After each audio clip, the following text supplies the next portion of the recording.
5600 জি কাদের জন্য?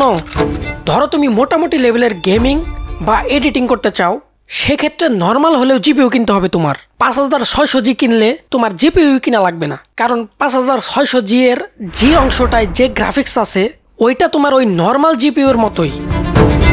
কিন্তু এখন প্রশ্ন হলো 5600 জি কিনবো নাকি 5600 জিটি আপডেট ভার্সন যেটা ওইটা কিনবো। এই বর্তমান সময়ে এসেও যদি তুমি চিন্তা করো 5600 জি দিয়ে তুমি পিসি বিল্ড করবা, আমি বলি কি এর থেকে বেটার হবে তোমরা 5600 জিটি যেটা আছে ওইটাতে বিল্ড করো। কেন বেটার হবে সব ব্যাপারে ইন ডিটেলস আলোচনা করবো এই ভিডিওতে।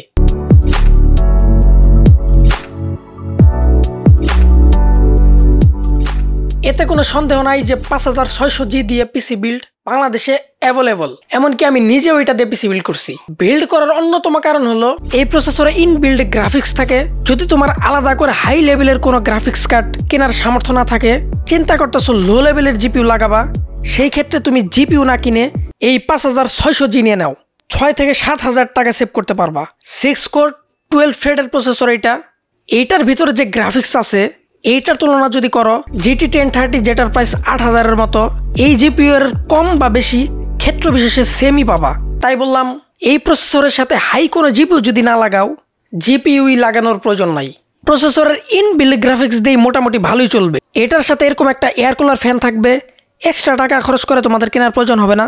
তোমরা আমার ভিডিও যারা দেখো তারা অনেকেই কমেন্ট করো ভিডিও এডিটিং বা গেমিং এর জন্য ভালো পিসি বিল্ডের ব্যাপারে।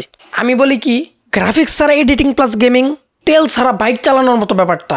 তোমার পিসি বিল্ডে গ্রাফিক্স সিস্টেম যত ভালো করতে পারবা, এডিটিং গেমিং এই সমস্ত ক্ষেত্রে দুর্দান্ত পারফরমেন্স পাবা। হ্যাঁ, চাইলেই তো ভালো মানের জিপিইউ দিয়ে পিসি বিল্ড করাই যেতে পারে। তাহলে ইস্যু কোথায়? প্রত্যেকবারের মতোই বাজেট ইস্যু। ভালো মানের একটা জিপিইউ দিয়ে পিসি বিল্ড করতে গেলে লাখ টাকার উপরে গুনতে হবে তোমার। আর যাদের লাখ টাকা গুনার সামর্থ্য নাই, যেমন আমি, আমার জন্য এই প্রসেসর বেস্ট। 1-এর ভিতরে 2। এইটা দিয়ে আমার যাবতীয় কাজ আলহামদুলিল্লাহ অনেক ভালোই চলতেছে। যদি এই প্রসেসরটা অফিসিয়ালি কিনো প্রাইসটা একটু বেশি, 14K মতো। আনঅফিসিয়ালি কিনলে 2-1000 মতো কম পাবা মেবি।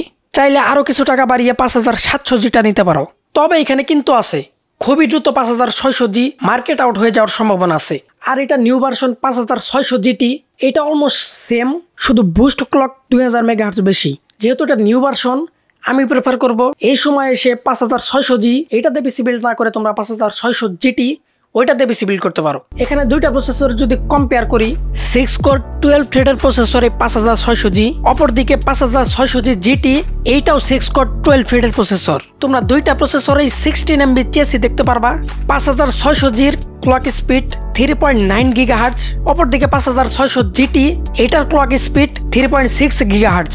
5600 জি এর বুস্ট ফ্রিকোয়েন্সি 4.4 GHz, 5600 জিটি এর বুস্ট ক্লক স্পিড 4.6 GHz। এখানে দুইটা প্রসেসরেই ডিফল্ট TDP 65 ওয়াট। যাদের এই দুইটা প্রসেসরের এক্সপিরিয়েন্স আছে তারা বলে 5600 জি এর থেকে 5600 জিটি এর গেমিং এবং প্রোডাক্টিভিটি পারফরমেন্স বেশি। যেহেতু স্পেসিফিকেশন অলমোস্ট সেমই, তাহলে তোমরা ওল্ড ভার্সনটা কেন নিবা? আর এটা খুবই দ্রুত মার্কেট আউট হয়ে যাওয়ার সম্ভাবনা আছে। নিউ ভার্সনটাই তোমরা নিয়ে নাও। আর প্রাইস কম্পেয়ার করলে 5600 জিটি এটার প্রাইস 5600 জি এর থেকে কম।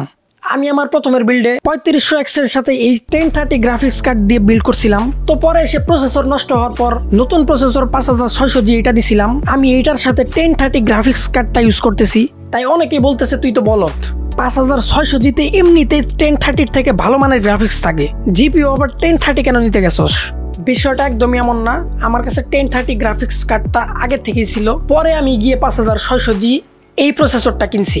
এই 1030 জিপিইউটা আমার কাছে আগে থেকে ছিল, আর এইটা যদি আমি ফালায় রাখি তাহলে যান্ত্রিক জিনিস নষ্ট হয়ে যেতে পারে। তাই 5600 জি লাগানোর অবস্থায় 1030 লাগিয়ে রাখছি।